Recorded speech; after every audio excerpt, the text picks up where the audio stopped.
Les rendez-vous de Nolly sont de retour cette saison. Et là, je ne serai pas seule, je suis accompagnée de Waké TV.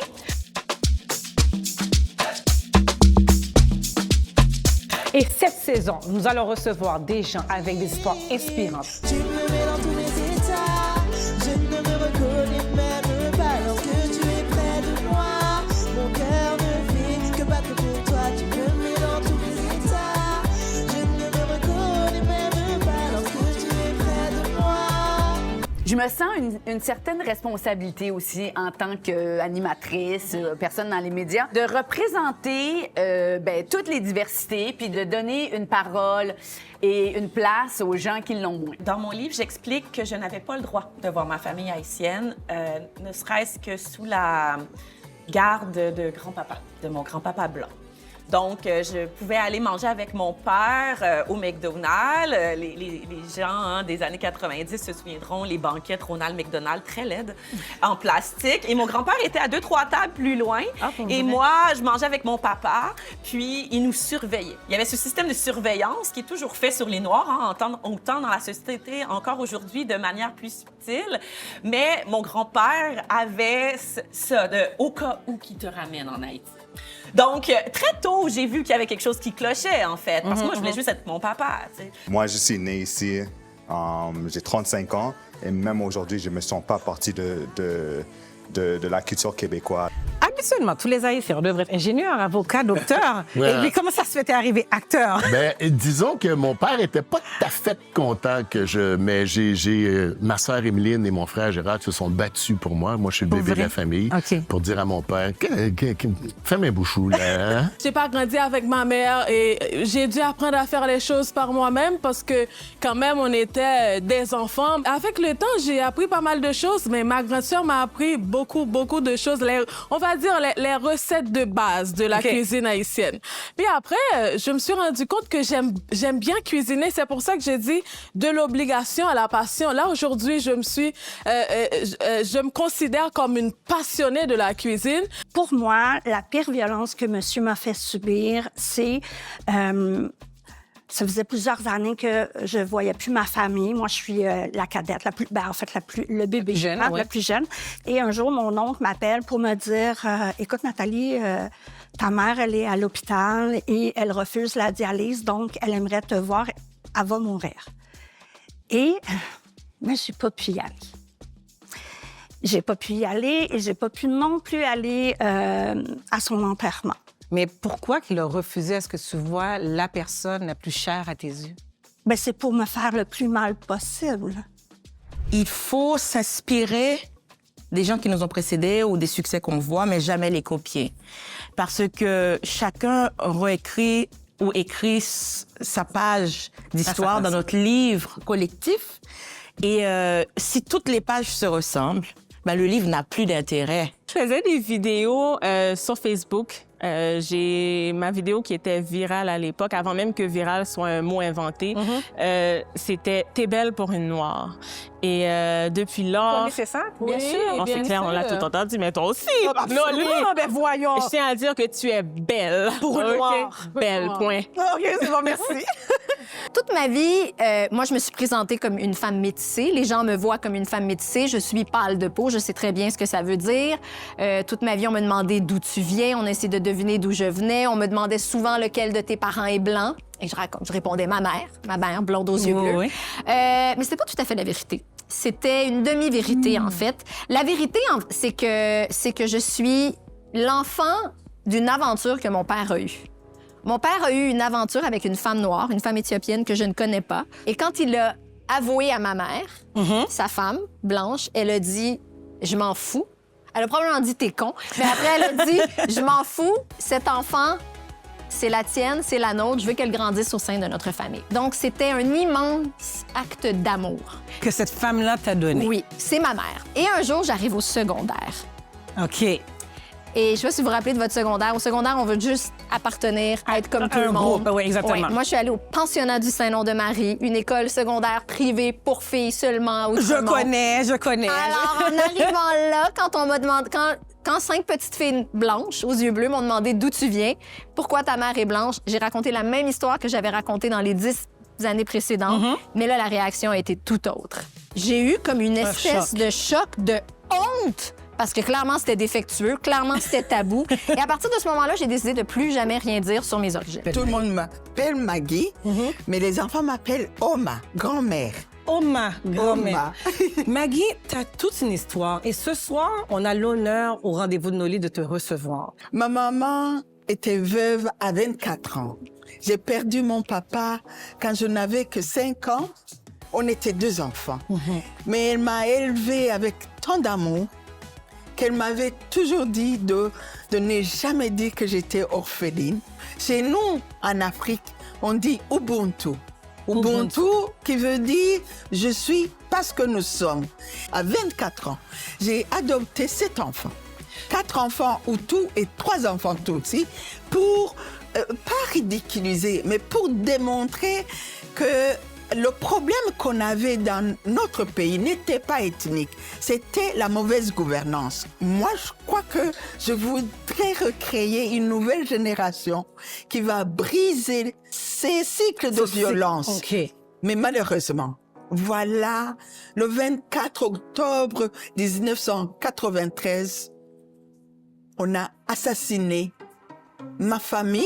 Les gens ne pensent pas aux infirmières pour faire de la politique, mais au final, qui de mieux pour faire de la politique que des personnes qui ont choisi une profession qui prend soin des gens. Vous savez, j'étais sur le conseil d'administration de l'Ordre des infirmières et infirmiers du Québec, qui gère 80 000 membres, des millions de dollars en budget. Et même quand j'étais assise sur cette table, on me disait « Ah, on pense que tu n'es pas encore prête pour ton poste de gestion. OK. » Je disais « Mais en fait... » Qu'est-ce qu'il faut? Mais ce qu'il faut, c'est contourner ces barrières. Maintenant que je vais meilleur de vous, je n'ai plus victime de défaut. Avoir su, j'aurais pu. Avoir su, j'aurais pu. Tes attentions me rendent rose. Heureusement, je garde la tête haute. Avoir su, j'aurais pu. Avoir su, j'aurais pu. Écoutez, ça a été un moment décisif pour moi. Ah oui? Oui, parce que l'armée, ça a été apprendre à servir.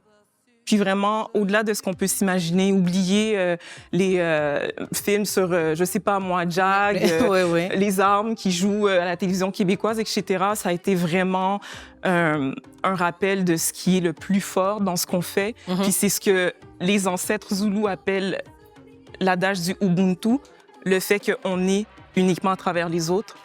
Dans les forces, c'est ce qu'on apprend. On n'est jamais plus fort que le weakest link dans une équipe. Wow! Vraiment, là. Vraiment. Quand tu deviens leader, tu perds aussi des gens qui sont autour de toi, des amis, de la famille, des personnes que tu... T'as rien perdu. Il y a un ménage naturel qui s'est fait. Ah bon, OK. T'as rien perdu. Je lui ai demandé où est-ce que ça va être diffusé. Puis, j'ai pas peur de le dire. Elle m'a dit TVA. Je suis partie à rire. J'ai dit à TVA. J'ai dit, est-ce que tu penses vraiment que Pierre-Carl Pellado va vouloir voir une noire à la télévision au grand écran? C'est impossible. Et là, elle a dit, pardon. Elle était insultée. Bien, en fait, c'est une réalité, là. C'est une réalité. Tu peux beau avoir 1 million de followers, tu fais rien avec. Est-ce que tu as une raison pour laquelle tu es là? Est-ce que tu as une vision? Comment tu penses transformer ces followers-là? Tu es un humoriste, mais en même temps, on t'aime ou on t'aime pas. J'aimerais savoir pourquoi on t'aime et pourquoi on t'aime pas. J'ai envie de te le dire, demande aux ceux qui m'aiment pas pourquoi ils m'aiment pas. Ah, ben non, mais dis-moi, d'après toi. Franchement, je sais pas. Je pense que factuellement, mon nom ou ma présence polarise. Mais j'ai tendance à dire, tu sais, moi, je suis humoriste, c'est mon premier métier. Oui. Puis, il y a une métrique très simple pour savoir si les gens t'aiment pas quand t'es humoriste, tes salles sont vides. C'est pas un problème pour moi. Non. Ça fait longtemps que je disais, c'est pas juste devant la caméra qu'il faut transformer l'industrie, c'est derrière. Parce que je le fais le métier depuis 30 quelques années. Whitmer sera là aussi pour en témoigner. Les plateaux, c'est blanc. Là. Le monde de la production et des plateaux, c'est blanc longtemps. Moi, je trouve ça tellement beau à quel point que je crois avoir un impact positif. Je le revois quand je vais dans des écoles faire des ateliers ou quand je rencontre les gens dans la rue puis qu'ils me disent « Oh, madame, vous êtes la madame de TikTok! » Je suis comme « Oh my God! » Puis là, je vois toute l'excitation puis quasiment genre larmes aux yeux. J'aime tellement ce que vous faites! Puis c'est ça, j'ai jamais lâché. Mais est-ce que tu trouves que tu as fait plus d'efforts qu'une autre personne en tant que personne de couleur, comme de noir? Tu vas dire « Bon, moi, là, j'ai dû faire plus de travail pour avoir ma place. » Noli, je te dirais, est-ce que toi, en tant que femme, tu fais plus d'efforts qu'un homme? C'est ça. quand le métier adresse notre différence, quand c'est bien fait, quand on peut me la mettre en lumière. Mais souvent, les coups de fil qui m'ont fait le plus plaisir, c'est quand on m'appelait en tant qu'acteur. Puis j'arrivais en audition, puis qu'il y avait un acteur blanc à côté de moi, puis un autre. Genre, on a pensé à moi pour mon talent. Ça, c'est là que c'est ça la différence. Ben, Fardoche, ça a été ça, tu comprends? On m'a appelé parce que je pensais jamais, comprends-tu? C'est incroyable. Moi, quand je suis arrivé là-bas, je disais à ma blonde que j'allais auditionner pour... elle me dit, qu'est-ce que tu fais aujourd'hui? Ben, je m'en vais auditionner pour Passe-Partout. Passe-Partout? Elle capotait. Moi, j'étais trop vieux pour cette affaire-là. Fait que là, elle me dit, pour qui Fardoche? Fardoche! Et moi, quand je parle aux jeunes, je leur explique c'est quoi for real. Oui, je veux que tu l'expliques c'est quoi for real. Mais c'est pas... C'est pas facile. Moi, je dis aux jeunes, est-ce que vous aimez ça, prendre des cours à l'école et tout? Ils me disent en général, non, pas au job. Après, je leur dis, quand tu as un partenariat avec une compagnie, tu dois rédiger un texte qui est le concept de ta vidéo. Recommence. Rédige un texte en français sans faute. OK? Parce que tu veux expliquer verbatim ce que tu vas faire. Exact. Le point de scripter les choses, c'est exactement après ce qu'on fait quand on fait un brand deal et tout. T'as un personnage, tu vas expliquer personnage 1, 2, fait par moi, voici ce qu'il va dire, en chuchotant, cacaca, italique, sans faute, cacaca. Quand t'as fini d'envoyer ça, ils reviennent. Oh, on aime bien l'idée, mais il y a quelque chose peux-tu clarifier ceci, cela? Peux-tu changer ceci, cela? Donc, c'est comme tu fais un devoir. Je veux pas leur donner la chance de dire que c'est à cause de ça qu'ils me prennent pas. OK. Fait que je me donnais une responsabilité j'essaie de trouver le mot juste, mais d'être irréprochable. Wow. Mais c'est pas de la En tant que pression, black, là. mais c'est pas de la pression supplémentaire Bien que sûr, vous mettez sur vos épaules. Bien sûr. On l'a tous. les épaules? Mais on connaît cette réalité. C'est l'eau solide. Il y a certaines personnes, comme en toute chose, qui vont avoir, on va dire, des facilités, une facilité. Mais par contre, tout le monde a une forme de charisme parce que tout le monde a une voix, parce que tout le monde a une mission de vie, parce que tout le monde a une voix d'ailleurs VOIE et VOUX, parce que tout le monde a quelque chose à dire, parce que tout le monde a une énergie spécifique. J'aime utiliser les réseaux sociaux comme un journal intime. OK. Donc, je vais vraiment utiliser cet outil pour extérioriser la petite Virginie qui dort en moi. Parce que dans la vie de tous les jours, je suis une fille qui est très gênée. Parce que moi, ma circonscription, là, je le dis tout le temps, c'est une circonscription qui fait en sorte que j'ai grandi, mais j'ai 2 quartiers vraiment très vulnérables. Oui, puis toi, tu as quand même un quartier chaud de la Rive-Sud. Oui, j'ai un quartier chaud de la Rive-Sud, 2 quartiers vraiment vulnérables. Puis j'ai grandi là, puis pour moi, c'était important de continuer mon travail d'infirmière parce que j'ai travaillé toute ma vie à Montréal, mais d'avoir la chance de redonner à Longueuil où j'ai grandi, puis d'aider cette clientèle-là. Pour moi, c'était important. Il faut aujourd'hui qu'on prenne notre part. Nous, personnes immigrantes, aujourd'hui, tu as fait la différence dans un dossier, mais maintenant, il faut qu'on prenne notre part. Et comment tu vois qu'on est capable de prendre cette part-là? Bien, moi, je pense que la question de capacité ne se pose pas. Parce que la capacité, elle est là, elle existe. C'est l'espace qu'on nous laisse pour le prendre. Oui, puis en plus de ça, tu sais, quand tu parles du mois de l'histoire des Noirs, ben, tu vas dans les écoles, tu vas voir dans les couloirs, tu vas voir genre Martin Luther King, Rosa Parks, Nelson Mandela, mais pratiquement aucun lien avec notre histoire afro-locale. Histoire afro-québécoise, afro-canadienne. Et c'est ça le problème, finalement, c'est que quand on va penser à l'histoire noire, on va penser aux États-Unis. Absolument. On pense à l'esclavage, on va passer aux États-Unis, au sein des racines antillaises, aux Antilles, au Brésil, mais pas nécessairement à ici. Est-ce que tu penses que c'est une honte ou ben non, où on veut pas assumer comme quoi qu'on a eu des esclaves? C'est qu'on nie encore, je pense. C'est ça. Oui, il y a un peu tout ça. Il y a l'oubli, il y a la honte, la négation. Et donc, le travail qu'on essaie de faire, c'est justement de dire, écoutez, ça fait partie de notre histoire et c'est pas vrai qu'on va nous effacer. Ça fait 395 ans cette année qu'il y a une présence africaine ici. Moi, je déteste cette idée de l'excellence, de Black Excellence. Tu détestes l'idée? I detest it to the utmost. C'est un mensonge. Ah non? Si Black Excellence was a real thing, Mamadi Camara n'aurait pas vécu ce qu'il a vécu. Je peux comprendre. Tu peux être excellent et still get it like the guy who's a nobody. La vérité, c'est que moi, je me combats dans un monde pour lequel la personne la plus normale a droit au même droit que les autres. Elle n'a pas besoin d'être excellent pour être vu comme un être humain entier. Black excellence should be Black parenthood, Black consistency, Black economy, black, l'entraide black, excellence to for whom?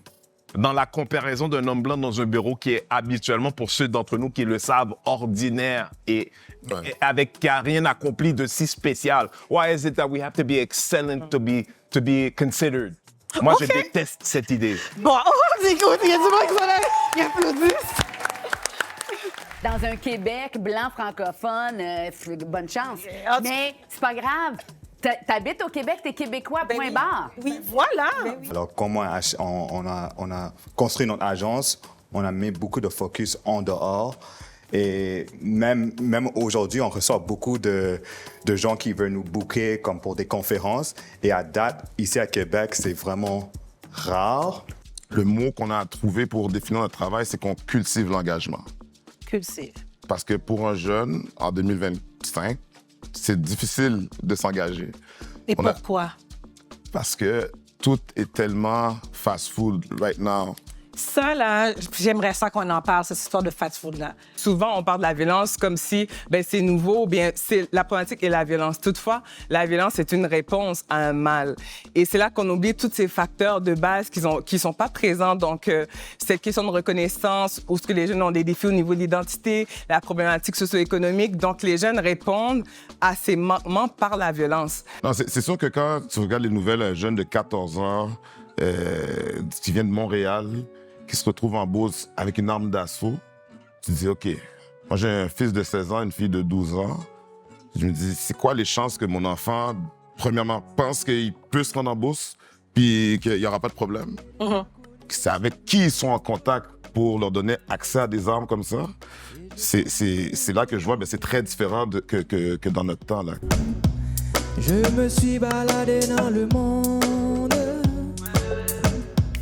pour découvrir mon univers. Quand on voit une femme noire affaiblie, on n'a pas beaucoup de compassion pour elle. Concrètement, on n'en a pas beaucoup. Mais est-ce que le fait aussi que tu es musulmane, ça rajoute sur... Bien sûr, moi, ma prescription, les gens voulaient que j'aille prier. La prière ne guérit pas toujours la dépression. Et ça, c'est quelque chose qui est très important à dire. Et moi, j'ai grandi à la Petite Bourgogne avec une mère monoparentale qui avait moins 10 $. Donc, moi, je me suis battue pour tout ce que j'ai, puis je voyais tout mon capital financier, éducation, tout ça flushé à la toilette. Là, j'étais juste fâchée. Pour une femme noire, quand la colère rentre, là, tout change. Ça veut dire que, habituellement, en tant que femme noire, là, la colère, c'est un signe de grande santé mentale. Et là, ce qui arrive dans le cadre de la violence conjugale, une femme en colère devant un homme abusif, ça fait quoi? Ça amplifie la violence. J'ai commencé avec une vision très claire, une mission qui était de créer des plateformes pour permettre à d'autres gens qui me ressemblaient d'avoir une vitrine et d'avoir une voix.